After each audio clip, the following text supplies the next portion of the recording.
जय हिंद मित्रों। देखिए, बहुत सारे कमेंट आ रहे हैं। एक भाई ने पूछा है कि सर क्या कोरस कमांडो का पेमेंट ज़्यादा मिलता है। तो आज हम चर्चा करेंगे पेमेंट के बारे में, किस कोर में ज़्यादा पेमेंट मिलता है, किस कोर में नहीं, कम मिलता है। तो बहुत सारे कोर है इसका भी, जैसे डॉग स्क्वाड में जाएंगे तो उसे बेनिफिट क्या होगा, और बैंड में चले जाएंगे तो उसमें क्या मिलता है, और रही फिर से आपका इंस्ट्रक्टर ग्रुप में जाएंगे तो उसका क्या होगा, ड्राइवर ग्रुप में जाएंगे तो उसका क्या होगा, और नॉर्मल जनरल ड्यूटी के लिए रहेंगे तो उसमें क्या मिलेगा। आज टोटल सबकी सैलरी के लिए हम बात करेंगे। देखिए, सैलरी आपकी जो बेसिक है वो सबकी सेम रहेगी। बेसिक में कोई डिफरेंट नहीं होता है किसी के भी, चाहे आप कोरस में रहिए या आप डॉग में रहिए या आप ड्राइवर में रहिए या आप जीडी में रहिए, जनरल ड्यूटी वाले में, बेसिक सबका सेम ही रहेगा। हाँ, अलाउंस भी लगभग सबका सेम ही है, अलाउंस में भी कोई अंतर नहीं है। लेकिन हाँ, कुछ कुछ जगहों पे अलाउंस का है हेरा फेरी। जैसे मान के चलिए आपका देहात इलाका जैसे है, अगर जो देहात इलाका में अगर जो पोस्टिंग हो रही है और जो आपकी कंपनी आपकी ये पोस्टेड है, तो वहाँ पे आपको अलाउंस थोड़ा कम मिलता है। अब वही आप चले जाइएगा जंगल इलाके में, नक्सली बेल्ट में, तो वहाँ का अलग थोड़ा सा अलाउंस है, उसका अलाउंस अलग मिलता है। लेकिन अदर्स आप सोचते हैं कि उसका सैलरी अधिक है। सैलरी देखिए, ये दिमाग में बैठा लीजिएगा, सैलरी सबका सेम होता है, सैलरी में कोई अंतर नहीं पड़ता है सब फोर्स में।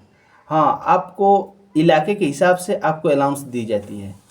मान के चलिए कहीं भी जिस टाइप का इलाका है उस टाइप के इलाके को मेंटेन करने के लिए अलग से भत्ता दी जाती है।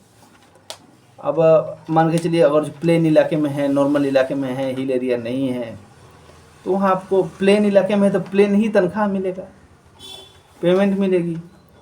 अब आपको जैसे कि इसमें भी है, आपको अलग पेमेंट मिलता है। जैसे कि आप इंस्ट्रक्टर कोर्स कर लेंगे, प्रशिक्षक, यानी कि उसमें एक अलग से अलाउंस मिलता है, टीचर अलाउंस। आप इंस्ट्रक्टर अगर जो बनेंगे तो आपको जोनल ट्रेनिंग सेंटर में अब पोस्टिंग हो रही है, तो आपको 12% बेसिक का 12% आपको अलग से अलाउंस दी जाएगी, जो कि सबको नहीं मिलती है। तथा एक ट्रेनिंग का एक और मैटर है कि आप ट्रेनिंग इंस्ट्रक्टर हैं तो आपका एक रैंक एबोव रहता है, एक रैंक अधिक रहेगा।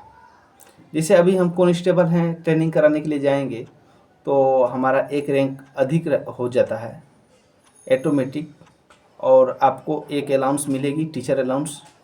आपको वो 12% मिलेगा, और आपको जोनल ट्रेनिंग सेंटर में 12% तथा एकेडमी में 24% है। यह हो गया आपका अलाउंस। अगर जो डॉग स्क्वाड में हैं तो उसमें भी कुछ है जो कि स्पेशल आता है खर्च उन लोग करने के लिए, और उसमें भी रैंक एबव होता है, उसमें भी बढ़ाई जाती है। तो ये सब पहले से, मतलब आप अपने दिमाग में एक ही चीज़ बैठा कर रखिए कि आपकी बेसिक क्या है। अब सैलरी किसे कहते हैं? बेसिक, महंगाई भत्ता, तथा आपका ये हाउस रेंट, वो भी सैलरी में नहीं आता है, लेकिन हम सैलरी में बोल रहे हैं। हाउस रेंट, ट्रांसपोर्ट अलाउंस और सेल अलाउंस, जो टार्च का होता है, टार्च जलाने के लिए 50 रुपये मंथली मिलता है आपको, सेल भरने के लिए सेल अलाउंस उसको बोलते हैं। उसके बाद से हाउस रेंट मिलता है आपको, अगर जो सरकारी मतलब डिपार्टमेंट की तरफ डिपार्टमेंटल घर अगर लेते हैं तो आपको हाउस रेंट कट जाएगा। अन्यथा अपना प्राइवेट घर लेंगे तो आपको हाउस रेंट मिलेगा, आप लीजिए, आप बाहर में रहिए, परमिशन लीजिए, कोई दिक्कत नहीं है। फिर आपको बेसिक के में कोई छेड़छाड़ नहीं होगा, बल्कि आपको रेंट में, हाउस रेंट में दिक्कत कम बेसी किया जाएगा। जैसे कि आपको अगर जो रूम लेते हैं तो कट जाएगा, तो आपकी सैलरी थोड़ी कम हो जाएगी।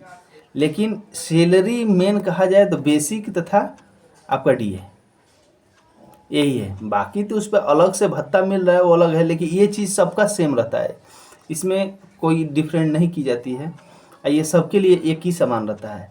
तो भाई इसमें दिमाग में बैठा लीजिए, आपको कोरस में रहेंगे या आप डॉग में रहेंगे या आप ड्राइवर में रहेंगे या इसमें रहेंगे, इसमें आपको कोई एक्स्ट्रा पेमेंट नहीं दी जाएगी। हाँ, एक्स्ट्रा में वही आप जैसे मान के चलिए अगर ड्राइवर हैं, ट्रैवल ज़्यादा कर रहे हैं तो आपको ट्रैवलिंग अलाउंस बनेगा, तो पर डे का 500 रुपया है अभी करेंट, और बाद में बढ़े घटे वो अलग बात होती है, लेकिन तत्काल में 500 रुपया 100% एक 2800 ग्रेड पे तक लोगों का है, 4200 का है जो 800 रुपया है, कांस्टेबल का कांस्टेबल से लेके एएसआई तक आपका 500 रुपया है, बाकी सब इंस्पेक्टर के लिए 800 रुपया है।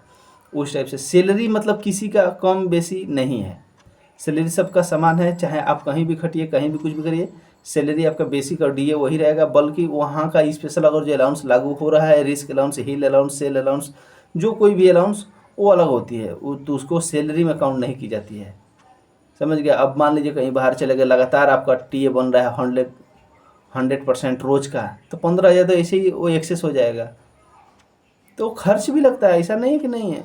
अब बाहर जाइएगा तो खर्च भी बेसी होता है, तो सैलरी इसमें किसी का कम या बेसी नहीं है, सबका एक समान सैलरी है। हाँ, कहीं कहीं अलाउंस एक दो कम बेसी है, किसी किसी को कम मिलता है, किसी को ज़्यादा मिलता है, इलाके के हिसाब से भी दी जाती है बहुत जगहों पे, तो इसके लिए आप लोग दिमाग से निकाल दीजिए कि किसी के सैलरी कम मिलेगा, ज़्यादा मिलेगा। हाँ, अगर इलाके के हिसाब से आपकी सैलरी कोई अलाउंसेज कम बेसी होते रहते हैं, तो उसके लिए कोई दिमाग पर प्रेशर लेने की ज़रूरत नहीं है। हाँ, इसमें प्रमोशन का एक सिस्टम है, जैसे हम आपको बताएं उस तरीके से इंस्ट्रक्टर में एक रैंक एबव होता है। ऐसे तो उतना आदमी लगाता नहीं है रैंक बढ़ा के, क्योंकि कल के डेट में अगर हम ट्रेनिंग सेंटर छोड़ेंगे तो फिर रैंक को डाउन करना पड़ता है, इस करके जो रैंक में है उसी रैंक में आदमी चलाता है। अब अदर जगहों पे आने के बाद आपको ट्रेनिंग सेंटर से फ़ायदा एक चीज़ का होगा। देखिए, एक भाई ने हमको मैसेज किया था, सर क्या नाइट ड्यूटी जो है, ऐसा कोई शिफ्ट है जिसमें कि शिफ्टिंग ना हो, सिर्फ दिन दिन का ड्यूटी हो? तो जी दोस्तों, ऐसा भी है, हर प्रकार के यहाँ पे अवेलेबल है। जैसे कि मान के चलिए ऑफिस का काम करिएगा तो सिर्फ 9-10 बजे जाना होगा, आपको 5-4 बजे ख़त्म हो जाएगी। जनरल शिफ्ट जो बोलते हैं, जनरल शिफ्ट की ड्यूटी होगी तो ऑफिस का काम सीख लीजिए, कोई दिक्कत नहीं होगा। इसमें बहुत सारे हमारे साथ के ही लोग हैं जो कंप्यूटर के जानकार हैं, हेड राइटिंग अच्छी है और ऑफिस का काम जानते हैं, वो लोग कर रहा है। भाई, आप सब व्यक्ति सब काम तो नहीं कर सकता है। जैसे कि मान के चलिए हम हैं, तो हम आउटडोर इंस्ट्रक्टर का काम सीखे हुए हैं, ट्रेनिंग किए हुए हैं, तो ज़रूरत पड़ने पे हम लोग जाते हैं ट्रेनिंग करवाने, फायरिंग करवाने, ड्रिल करवाने, परेड करवाने। तो उसी तरह से जो जिस काम को जानता है वो उस काम को कर सकता है। तो अगर जो आप कंप्यूटर के नॉलेज वाले हैं तो भर्ती होकर आइए, आप जनरल शिफ्ट पकड़ के अपना ऑफिस में काम करिएगा, आपको कोई नहीं डिस्टर्बेंस करेगा। ऐसे तो ज़रूरत पड़ने पर फोर्स के मेंबर हैं, कभी भी कहीं भी ज़रूरत पड़ गया है तो जाना ही जाना है, उसके लिए नहीं। हाँ, बैरक में आप रेस्ट कर रहे हैं वो अलग बात है, आप जनरल शिफ्ट की ड्यूटी कर रहे हैं, बैरक में हैं आप, दिन का ही काम है, क्योंकि रात में उतना केस होता नहीं, दिन में रात में होता है, लेकिन कोर्ट तो भाई दिन में ही खुलेगा, तो उसी टाइम पे चालान वगैरह जो कुछ भी किया जाएगा यहाँ से तभी होता है। तो इसलिए ऑफिस का काम दिन का ही है, और बाकी जनरल ड्यूटी के लिए तो जनरल ही है। तो दोस्तों, आप लोग ये दिमाग बैठा लीजिए कि आपको हर एक समस्या का समाधान यहाँ है, आप लोग ज़्यादा टेंशन लेने की ज़रूरत नहीं है, आप परेशान होने की भी ज़रूरत नहीं है। आप लोग का वो एक मतलब स्वागत है, आप लोग किसी तरह से मेहनत करके डिपार्टमेंट के अंदर आइए। जय हिंद।